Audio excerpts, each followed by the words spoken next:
Hi, my name is Rachel White. I'm a JFK assassination researcher, and I'd like to share with you in this little video clip presentation some new things that we found out about the JFK assassination and some of the surrounding things that happened on that day.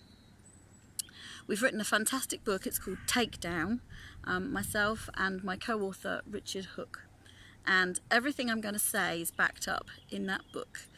So I do urge you to get that book and read it, because it's an amazing read.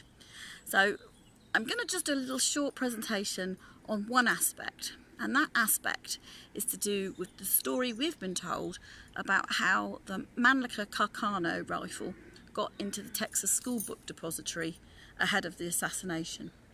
So I don't know how much you already know, but I'm going to tell you what's out there and what's accepted as the truth. So here we go. So on the morning of the 22nd of November 1963, it is said that Lee Harvey Oswald left his house in Irving, where his wife was staying. His wife was staying with a lady called Mrs. Ruth Payne. Okay, and 2 or 3 doors down there was another family, which is where Wesley Buell Frazier was living.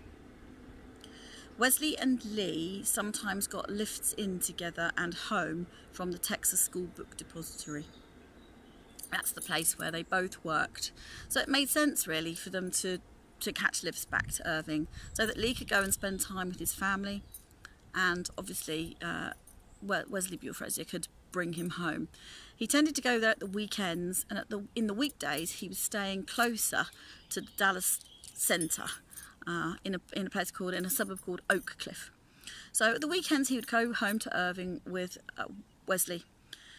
So on the 21st, which is the day before the assassination, Wesley and Lee rode home together in Wesley's black 1954 Chevrolet.